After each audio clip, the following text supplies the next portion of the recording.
Alhamdulillah, alhamdulillahilladzi aynama qadal ghafilin wa nafa'a bitadhkiratil mu'minin falam yastaghilu fid dunya wahdahu bal jama'u bainad dunya wad din wa 'arafu ma li rabbih minal haqqi faqama qiyamas sadiqin أحمده حمد الحامدين أستعينه وأستغفره فهو النعم المولى ونعم المعين أشهد أن لا إله إلا الله وحده لا شريك له وأشهد أن سيدنا محمدا النبي المصطفى الأمين اللهم صل وسلم على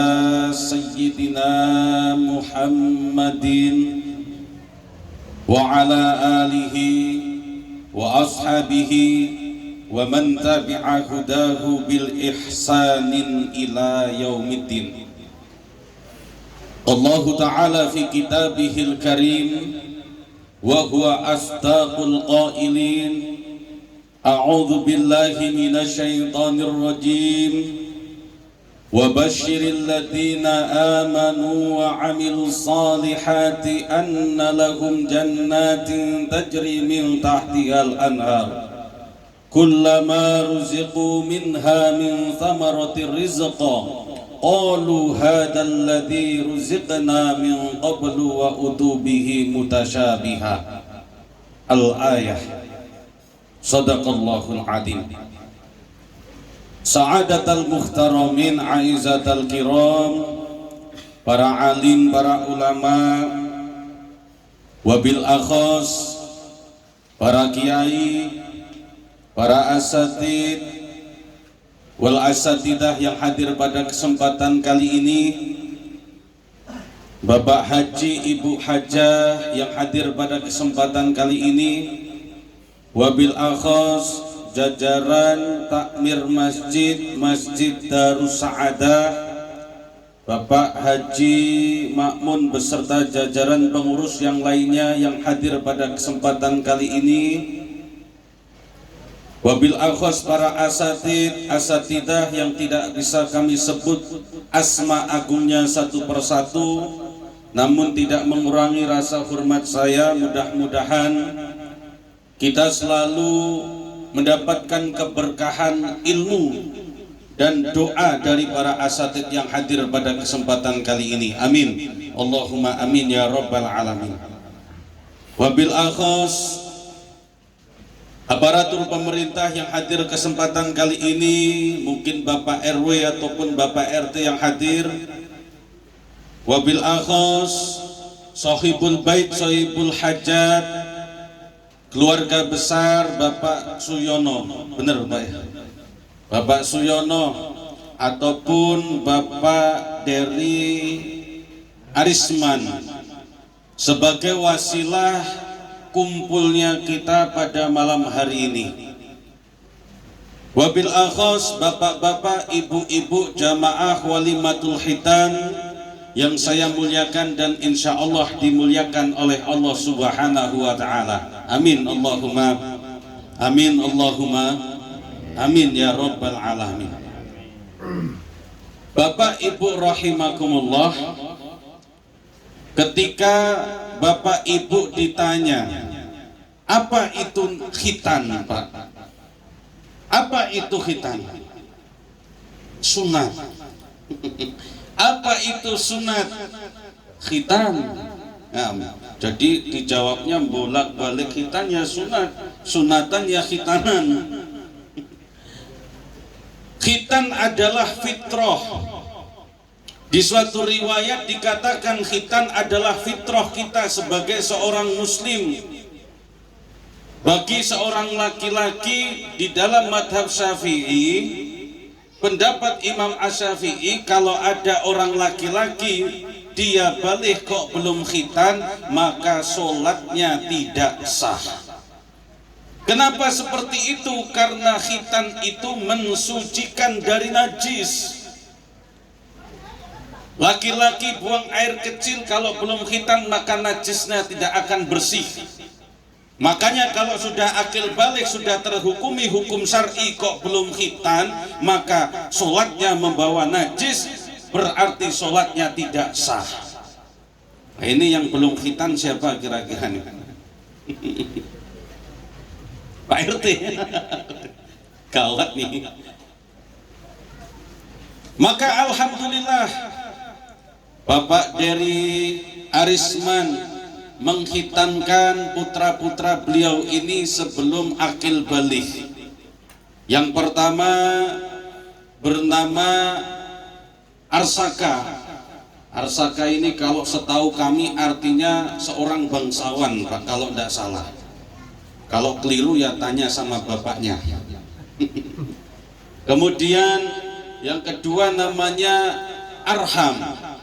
Arham ini kalau dari wazannya, akar katanya dari kata rohim.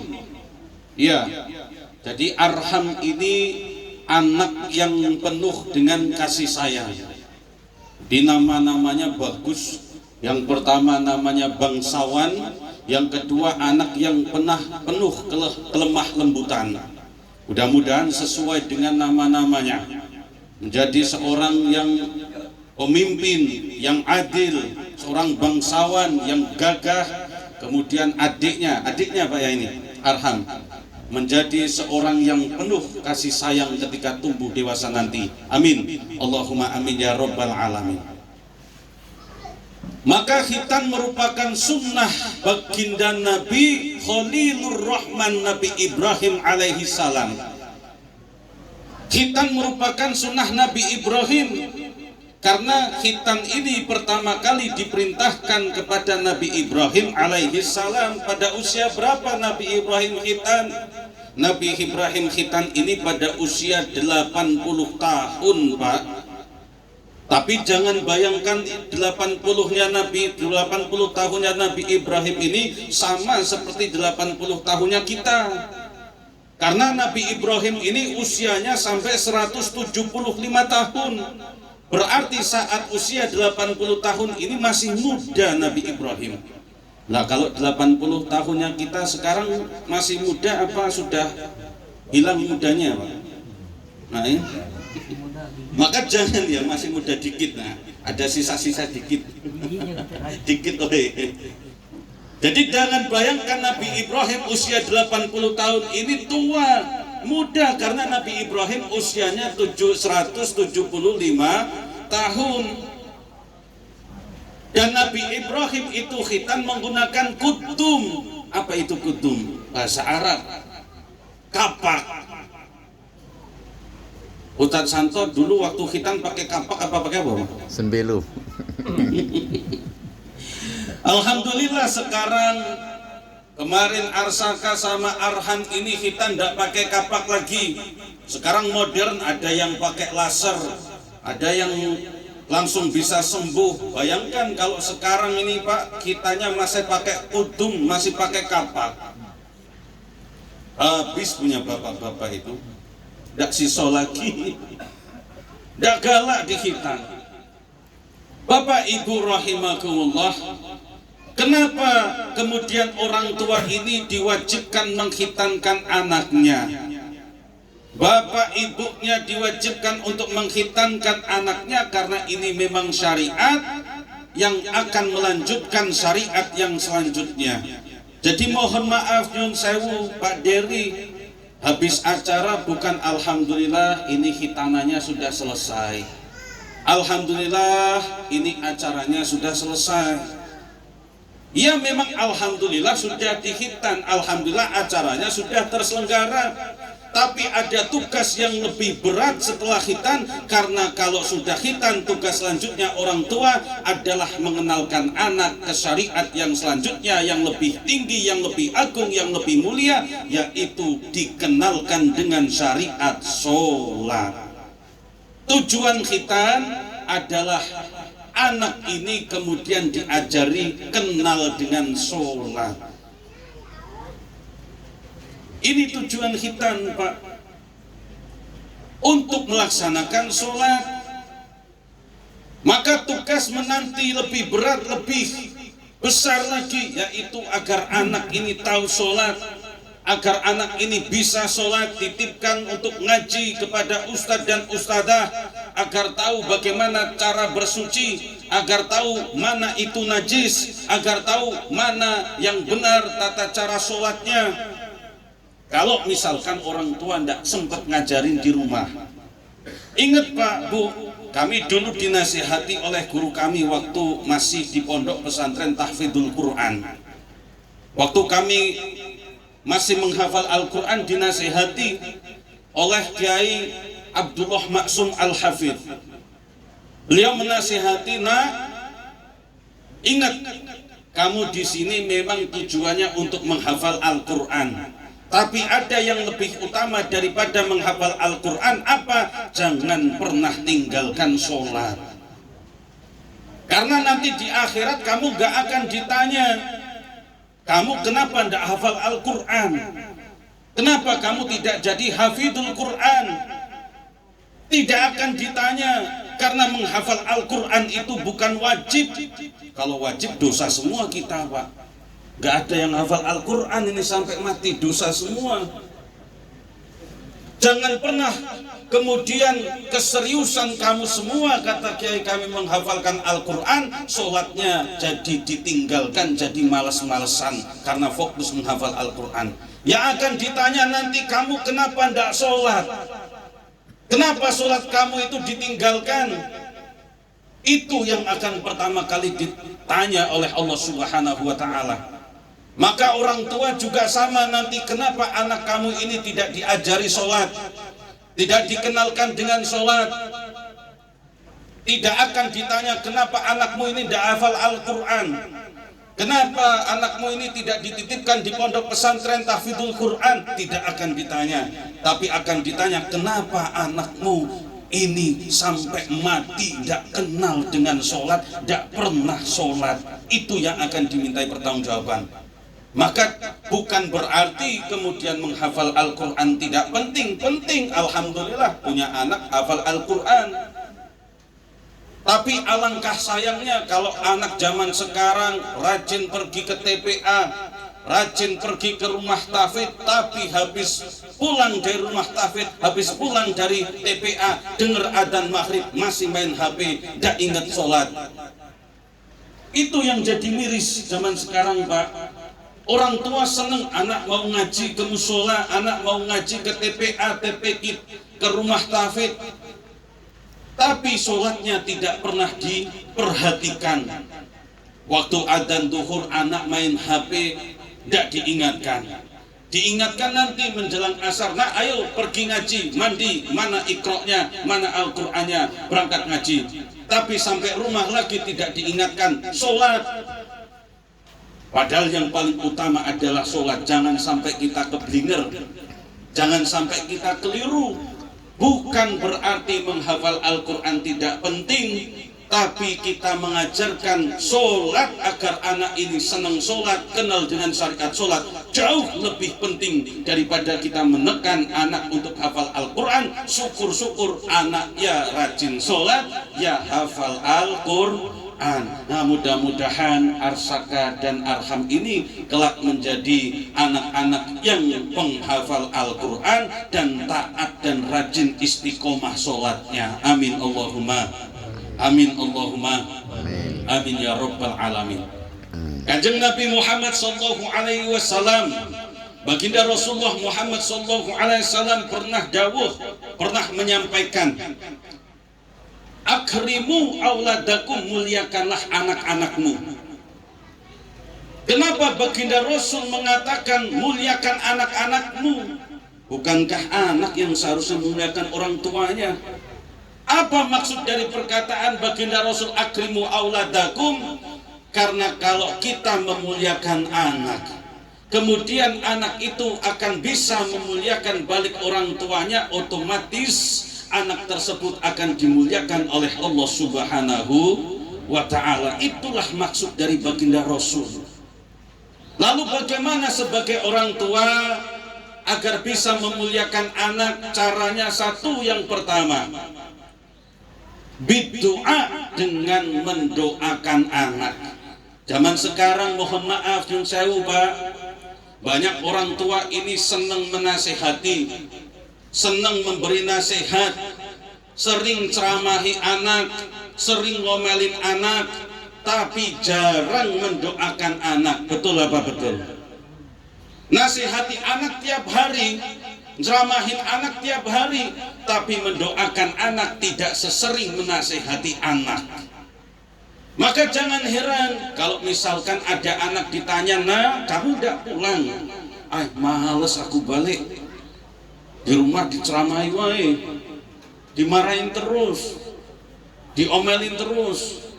Jadi anak nih nganggep ibunya kayak mak lampir, bapaknya kayak gerandong lah. Ini masalah kayak gitu. Ini jadi masalah. Padahal derajat doa jauh lebih tinggi daripada nasihat. Doa itu jauh lebih tinggi derajatnya daripada nasihat. Dan sekarang kebalik, orang tua itu lebih sering memberi nasihat, lebih sering ngomelin, lebih sering menceramahi daripada mendoakan anaknya. Padahal doa itu jauh lebih tinggi derajatnya daripada nasihat. Bapak Ibu rahimakumullah, jamaah walimatul khitan yang saya hormati, doa orang tua itu penting, terlebih doa seorang ibu untuk anaknya. Doa seorang ibu untuk anaknya itu berlipat-lipat ganda lebih mustajab daripada doa seorang waliullah. Jauh lebih mustajab daripada doanya kekasih-kekasihnya Allah. Itu doanya ibu untuk anaknya. Maka begitu penting ibu-ibu ini menjaga lisan, Bu. Senakal apapun anak, sendablek apapun anak, kalau ibu-ibu menjumpai anaknya seperti itu, jangan pernah keluar dari mulutnya perkataan-perkataan, kalimat-kalimat yang jelek.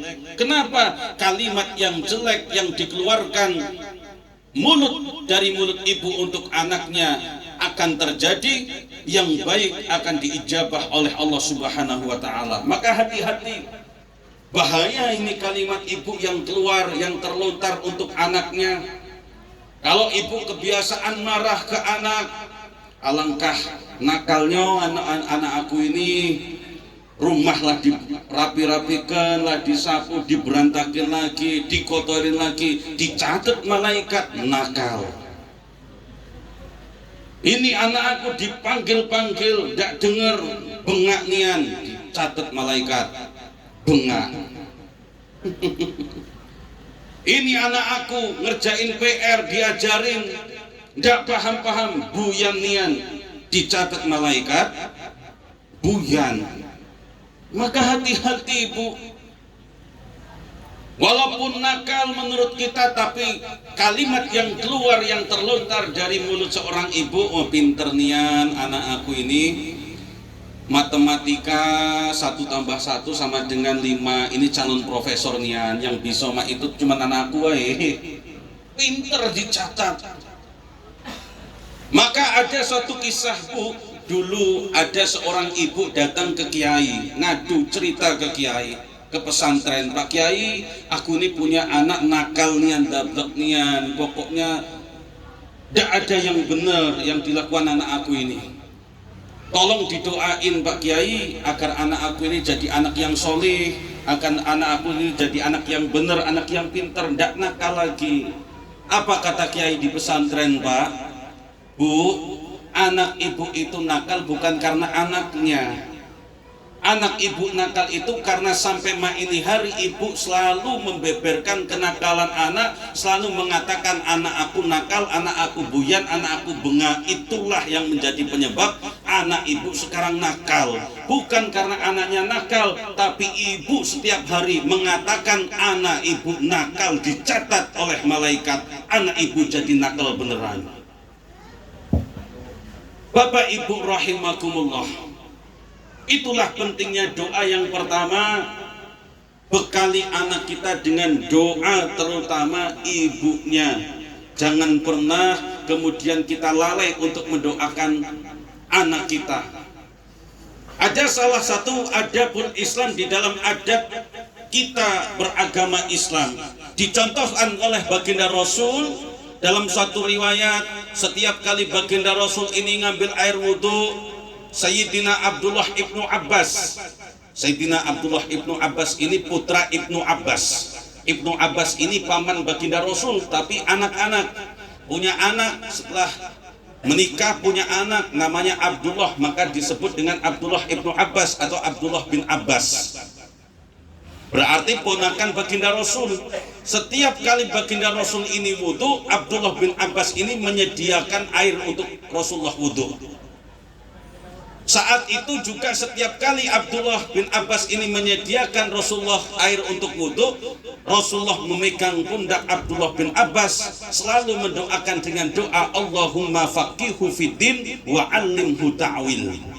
Allahumma faqihu fiddin, ya Allah, faqihkanlah, pahamkanlah anak ini Abdullah bin Abbas tentang agama Islam. Wa 'allimhu ta'wil, dan ajarkanlah kepada Abdullah bin Abbas ini takwil atau pemahaman tentang tafsir Al-Quran. Ini yang juga diijazahkan oleh kiai kami di pesantren. Nanti kalau kamu punya anak, itu jangan lupa anak kamu selalu doakan Allahumma faqihu fiddin wa 'allimhu ta'wil. Coba Pak, kalau Bapak misalkan ngerangkul anak seperti ini Pak, dirangkul anaknya, itu cuman ngerangkul wae, apa dalam hati sambil mendoakan, ya Allah semoga anak aku ini jadi orang yang sukses, jadi orang soleh, paham agama, jadi hafid Quran. Biasanya cuma ngerangkul wae ketika bapak-bapak, ibu-ibu lagi bercanda sama anak. Biasanya cuma bercanda wae, apa dalam hati ini ada keinginan, ya Allah Allahumma faqihu fiddin wa 'allimhu ta'wil. Lupa kadang-kadang ketika kita manggil anak, nak sini bapak manggil. Itu kadang-kadang lisan saja yang manggil, tapi hati kita tidak mengucapkan, tidak mendoakan anak Allahumma faqihu fiddin wa 'allimhu ta'wil. Bapak-bapak, ibu-ibu hafal dengan doa itu Pak Bu. Itu doa yang luar biasa, Rasulullah langsung yang ngajarin Pak. Untuk kita yang punya anak turun, untuk anak kita, untuk cucu kita, ketika anak kita, cucu kita lagi bermain di halaman rumah, ya Allah Allahumma faqihu fiddin wa 'allimhu ta'wil. Ketika lihat lagi Allahumma faqihu fiddin wa 'allimhu ta'wil, itu kalau anak kita laki-laki. Tapi kalau anak kita perempuan diganti domirnya hu jadi ha. Allahumma faqiha fiddin wa 'allimha ta'wil. Itu doanya untuk anak kita. Yang pertama, muliakan anak dengan doakan anak-anak kita. Yang kedua, cara memuliakan anak adalah bekali anak dengan akhlak dan ilmu. Tidak boleh di dalam Islam ini hanya dibekali akhlak saja tapi tidak dibekali ilmu. Wajib akhlak ya ilmu, ilmu ya akhlak. Karena ayat Al-Quran menyebutkan allama bil qalam alamal insana malam ya'lam. Jadi orang pinter itu ya harus bener, jadi orang bener ya harus pinter. Gak boleh aku nak jadi wong bener wae ndak pinter ndak masalah. Atau aku mau jadi orang pinter wae ndak bener ndak masalah, gak boleh. Islam mengajarkan kalau jadi bener ya harus pinter, jadi orang pinter ya harus bener.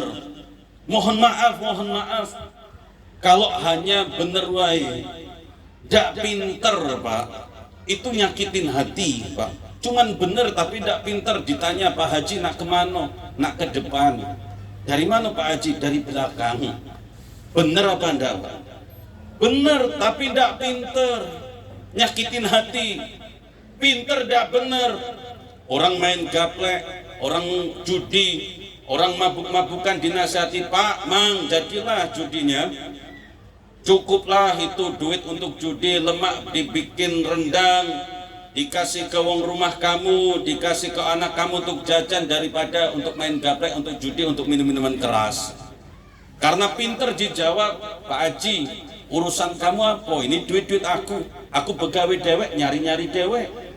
Ndak minta duit kamu, aku ini judi.